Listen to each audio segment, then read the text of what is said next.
Hey, this is Gary at A3 Auto and Restoration. I just want to bring your attention to this GMC truck over here. It's a 2007. We just got done putting a transmission in it. So we got the transmission put in, and we noticed it had a hard shift first gear. Also, the check engine light was on. So we started doing diagnosis, just regular diagnosis procedure. We double checked everything we did. And of course, that didn't have anything to do with anything that we had touched or on that vehicle as far as that goes. But I tell you what we did find. So the code was a 171 and a 174 code, which is too much air in the exhaust system. The O2 was picking up too much air, and there's several different things it could be. It could be a fuel filter not getting enough fuel, which could deliver too much air. It also could be an oxygen sensor faulty. It could be loss of communication.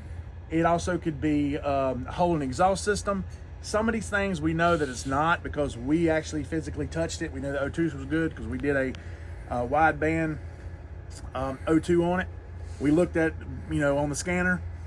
We checked all that out. So did a test drive and noticed it had that hard shift first gear. So what I did is I started looking for vacuum leaks. EGR systems can cause this, but normally when you have a hard shift first gear or that code, 171, 174 code, you typically have a vacuum leak of some sort. So we know it has the plastic intake, and I can show you the kind of motor it is. It's a 5.3. It's got the crazy cam in it, the veritable valve timing. So what I did is I started looking, and I didn't see any visible leaks. So I'm looking around the throttle body and stuff, and I didn't see nothing. You can see this thing's been setting for a little bit.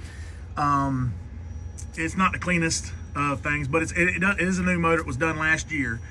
As far as it had set for a little while because the transmission was out of it. But here's what we did. We started checking fittings like this, making sure there wasn't nothing. It is visible. And then we sprayed stuff around it to see if, the old school way, if it had any vacuum leak, it changed the way it idled. I will tell you that on this particular truck, when it was when the code was on and it had that oxygen in the exhaust system, it was actually running weird. It would run like it had a miss kinda, but it wasn't a miss, and it wouldn't set a check engine light for a 300 code or an isolated cylinder code. So that's why I kind of went towards a vacuum leak. So we started looking on this particular model, and the PCV valve on these are known problems, and the PCV valve's right here. So sometimes these will hang open or they'll shut, and we don't get a vacuum leak, or it won't pull vacuum, and that'll cause a condition, or it's open all the time and we're getting too much air, and it could do the exact same thing. So what happened, this tube here could have a crack or whatever in it, vacuum leak right here. So down at the bottom, if you look right back here where it goes into the head, right there, there's a rubber tube. And here's the tube that was on it originally, okay? And this is from the factory. And right there's what we found. That right there had a vacuum leak.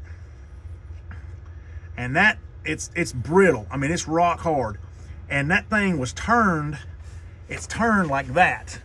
So if you're just looking under the hood, you're not gonna see it. Now, we felt this.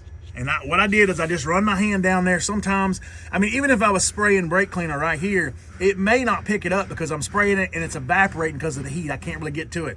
And nobody really crawls on the motor and sprays around every little fit, and they just kind of dust it in the area, and then it idles the motor up or down.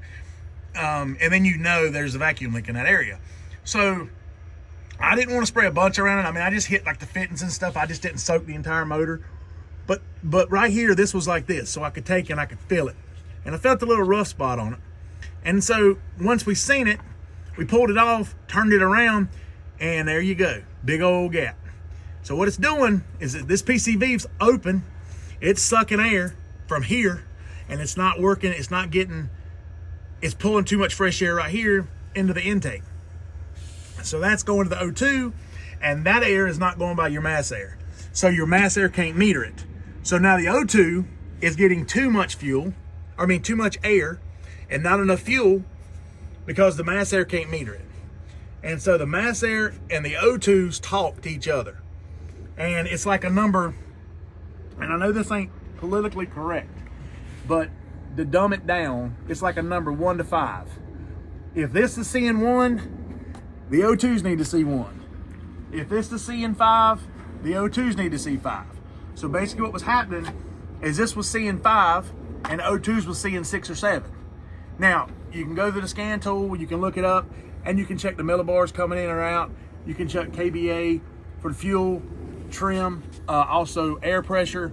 You can check all that, and that is very technical.